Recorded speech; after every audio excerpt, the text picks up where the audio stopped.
Do we have too much government? We need to put people ahead of corporate profits. This system is so lopsided.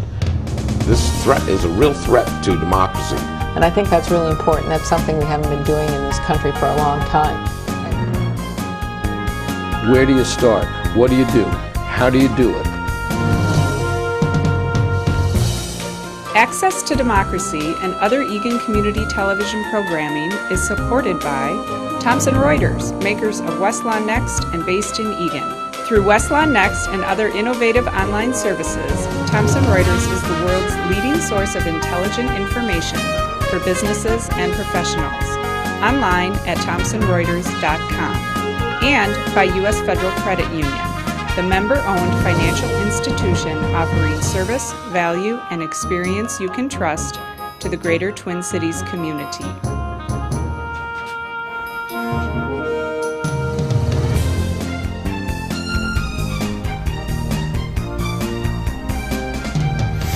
Welcome to 2013, and what better way to start than a return visit from Dane Smith, who really, you're the journalist I always wanted to be. No. What can I say?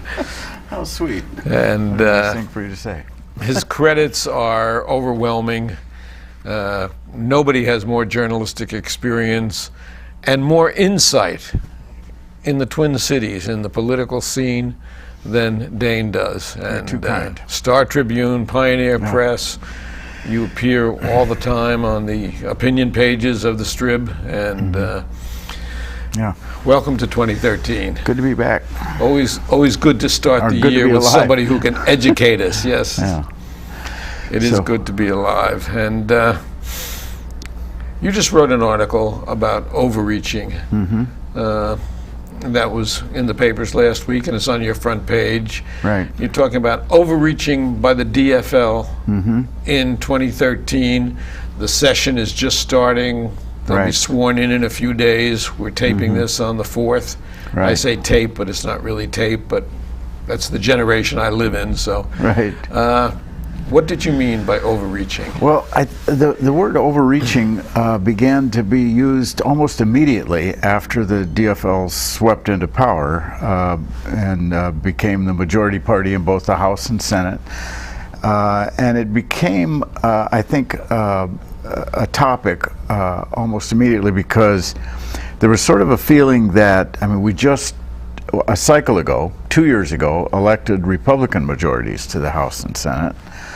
And there was a general consensus among political scientists and even among Republicans that perhaps they had overreached. You mean with those two constitutional amendments? The amendments were certainly it, but even before then, remember, they came in with a very intransigent position on whether we should raise revenues to balance our yet another budget shortfall. Insisted that it be only cuts and shifts, accounting shifts, gimmicks. Stood from the schools to take and stood so stubbornly behind that they shut down state government.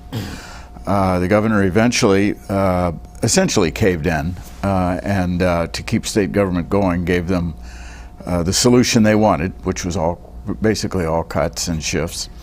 And then the following session, they put on the ballot two overreaching amendments, one on voter ID and the other on gay marriage. And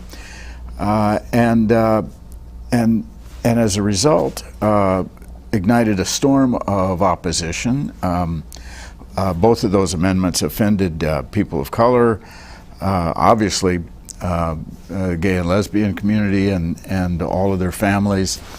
The elderly who would have been disenfranchised by their photo ID amendment.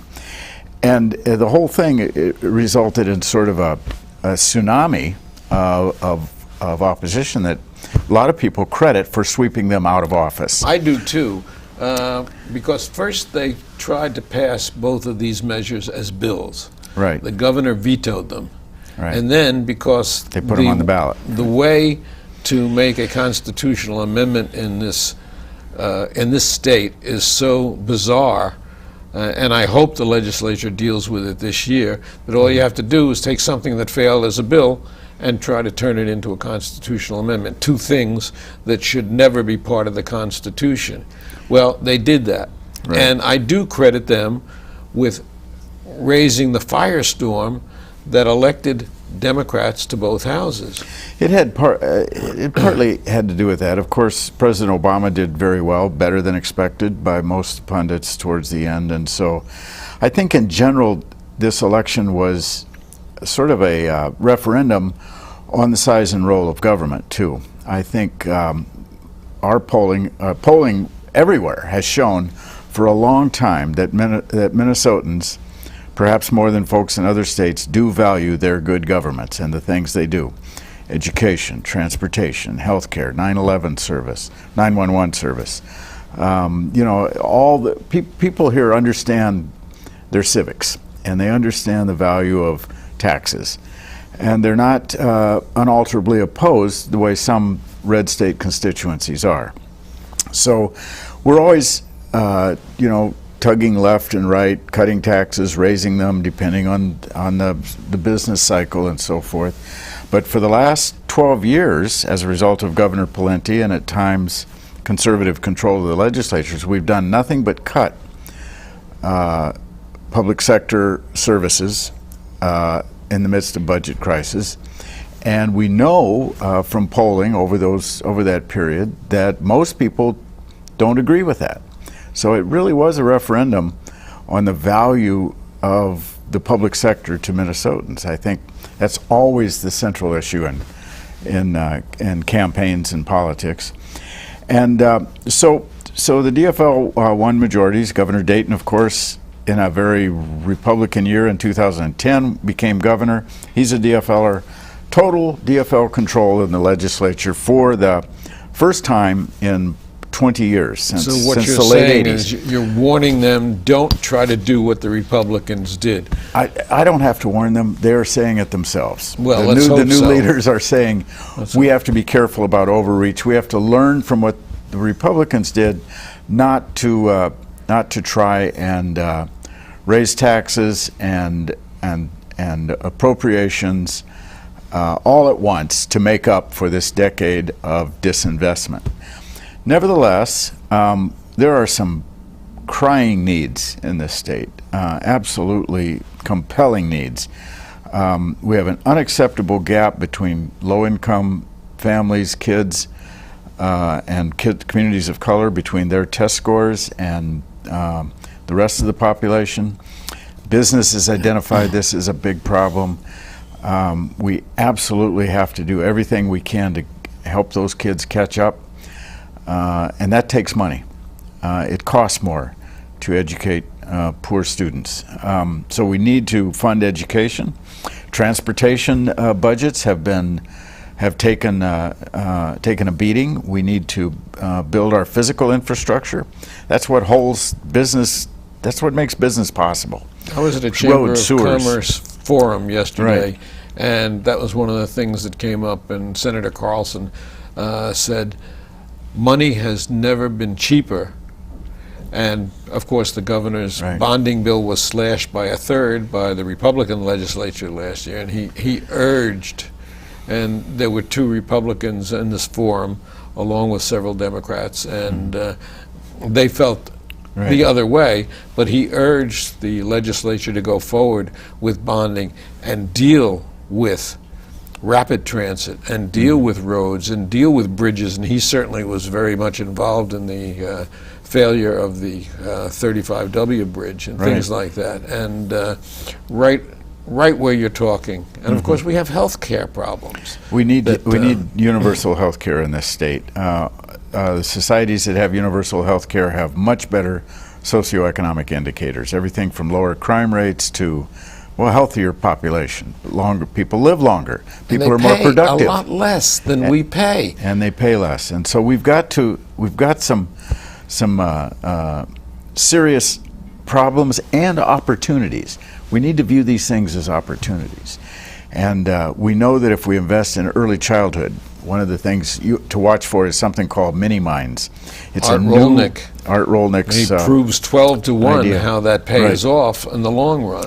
Art Rolnick is a former Federal Reserve economist who has done yeoman's job in explaining to Minnesotans that they absolutely need to improve kindergarten readiness for our kids. If we do so, we know that they do much better. And the payoff is enormous. The payoff is better than any kind of private sector investment you can make. And he always comes around to that point, that the things that really make business work are a workforce that is smart and capable.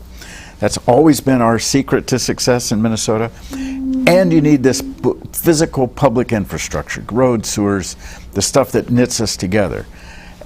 At the same time, we have to watch for the tax burdens and the tax rates. We know that. So it's kind of the specialty of growth and justice. We value the private sector and the public sector.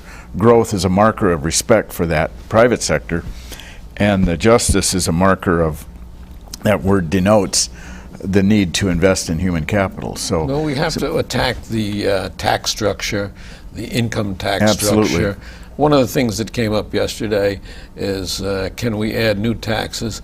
For instance, can we add a clothing tax for purchases over a certain amount, where we could raise millions, if not tens of millions of dollars, without really discouraging tourism and without really discouraging profits of the corporations? And that's something that has to be looked at. The Republicans were dead against that in this forum. Yeah, you're right, Alan. There is a real, genuine, general consensus that we need to overhaul the state tax system. We need to lower property taxes, which are going up because we've cut state aid to local governments and school districts.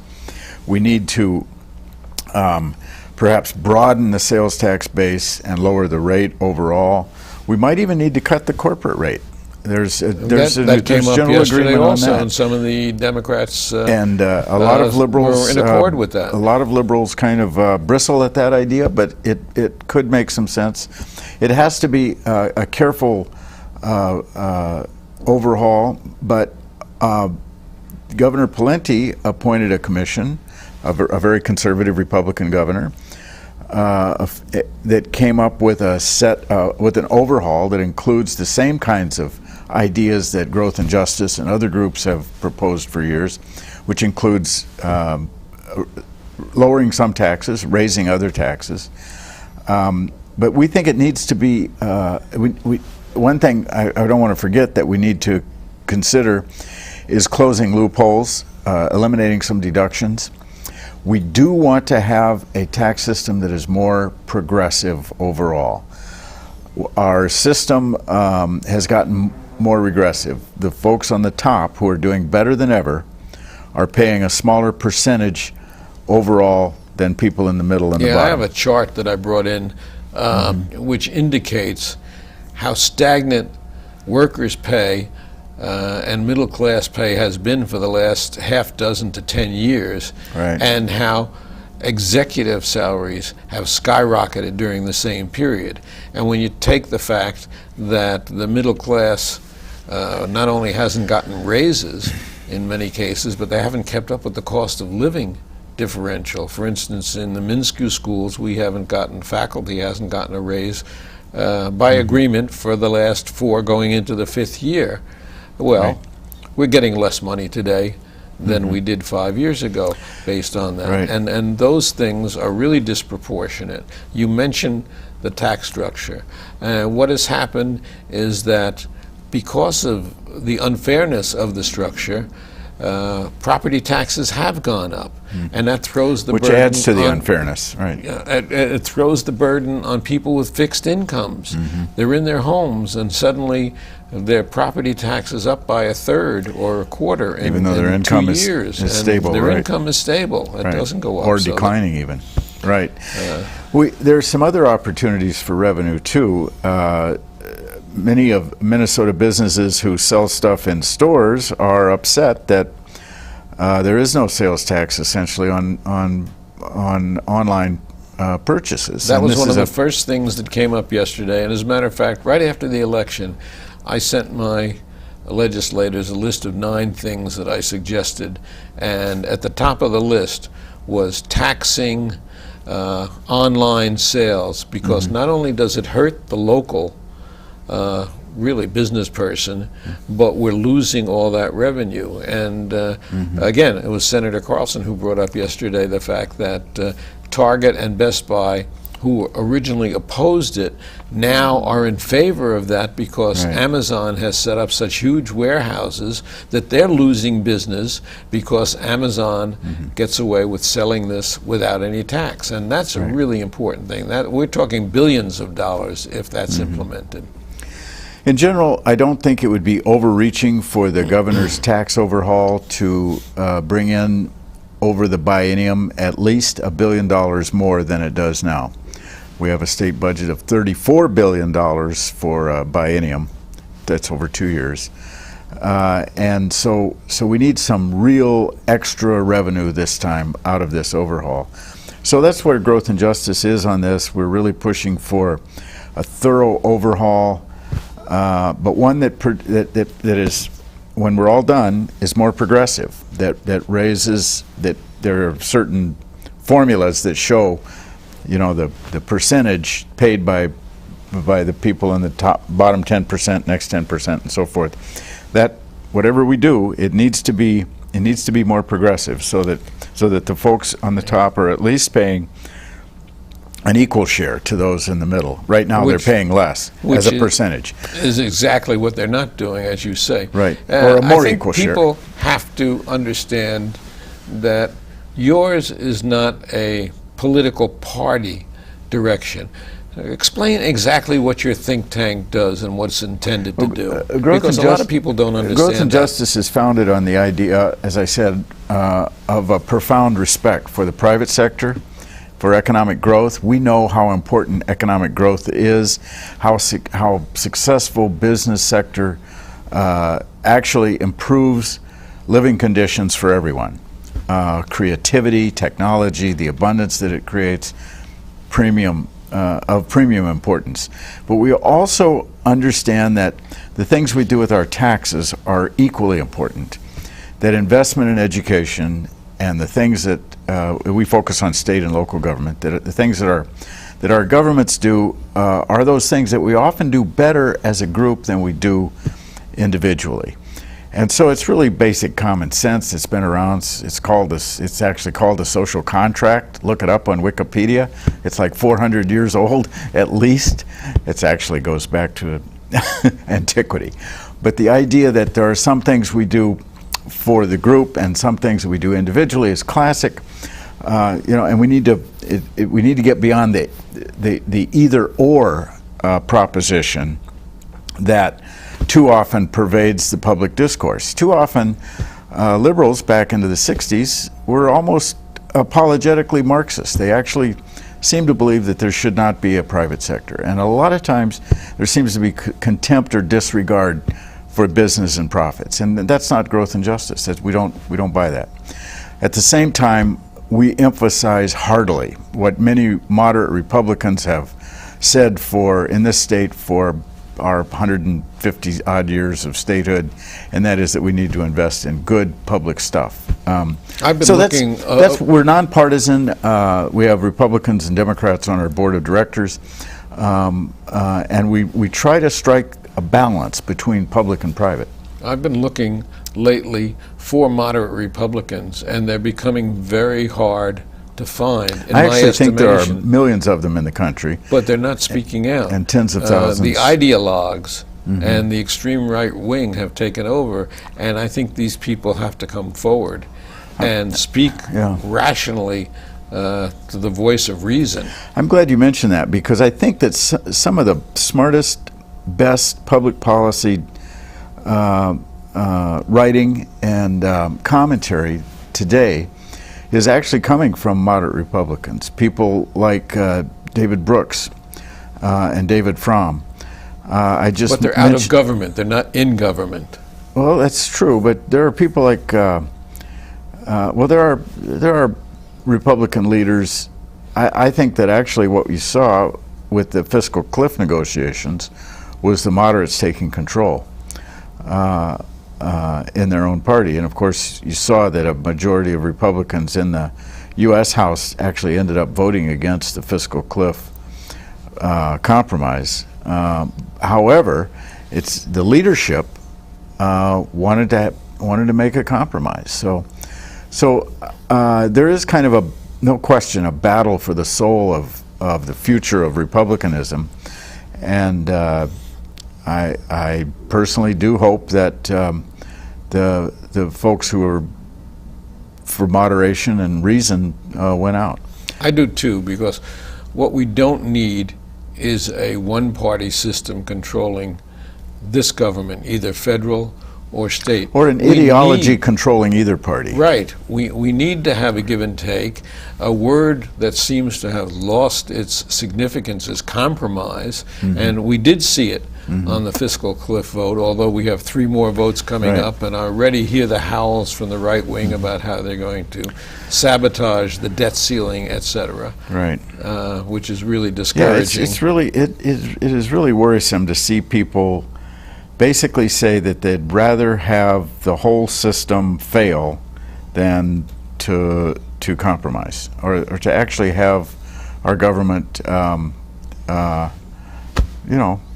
collapse. And that's what would happen. Yeah. We lose our bond rating, we don't pay our bills. What would be left? Yeah. They have never recovered, these right-wing ideologues, from the fact that Barack Obama won not only one election, but he won a second election handily, 6 million votes, overwhelming in the Electoral College. And somehow or other, that doesn't seem to permeate their thinking, or maybe they don't have the capacity to think about that. Right. Well, as I say, there are some other voices, good, solid Republicans, who are saying that that the party does need to change its tone at the very least, and probably change some of its policies on immigration. Ex-Governor Arnie Carlson would be one of them. Certainly. But people as recently who worked for George W. Bush, like Michael Gerson, also a journalist, and talks about how there's this great conservative Republican idea about America's greatness, about America's strength in the world, and how that depends on tax revenue, actually, and that you cannot be a great country, much less a good country, with zero taxes, and that seems to be the ideal of some of the Ayn Rand libertarians who have taken over. Or a good country with really 2 classes of people: those that have everything and those that are struggling to maintain themselves. That really is important. There's a lot of research that shows that inequality is bad even for the people who are on top. Interesting sociological research on health indicators, mental health, and other factors that shows that societies that are grossly unequal, even if the people on the bottom have, say, flat screen TVs or just enough to eat, that grossly unequal societies do not function as well as ones where there's a little more equity. We're not talking about pure equity. Never going to happen. People differentiate themselves by how much money they want to make, by their skills and aptitudes, and certainly people should have the right to a lot of people inherit some money. Are content just to get along and be able to know that they can send their children to school, and that their children will be one step better than they are. Right. That their health care is provided for, which we don't do adequately. That their education is provided for, which we're not doing adequately anymore in this state. As we see some of the top doctors who have left and gone to what was a great research institution here, and gone elsewhere because we don't have the money to pay them. That's wrong. Right. Where our transportation started to fail. All the things that made this state a cutting-edge state for the rest of the country to look at are really threatened. It's really true when you think about it, how equity works, greater equity. When I was in Sweden a few years ago, visiting relative of my wife, who's your classic Minnesota Swedish American. You betcha. We talked about the difference between sort of the dog-eat-dog American model, where, you know, if you fail, too bad, nothing for you, you might as well die, you know, just the idea of sink or swim, versus the more cooperative model that kind of emerged out of Scandinavia and actually exists in Europe. Minnesota is actually closer to that model than Texas or some of the southern states, which are closer to the skimpy safety net model. And this Swedish businessman, this relative of my wife's, who is kind of a conservative in Sweden, explained that he loved the United States. He likes a lot of things about us. He likes the incentive, likes the freedom and the individuality, likes the music, and there's a lot to like about America, despite all our criticisms of the inequalities.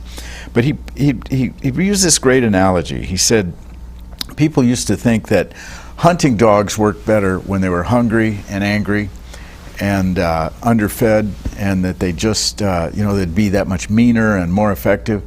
And he actually was a hunter, and he used dogs in hunting. And he said it's simply not true. It's not true for dogs or for humans.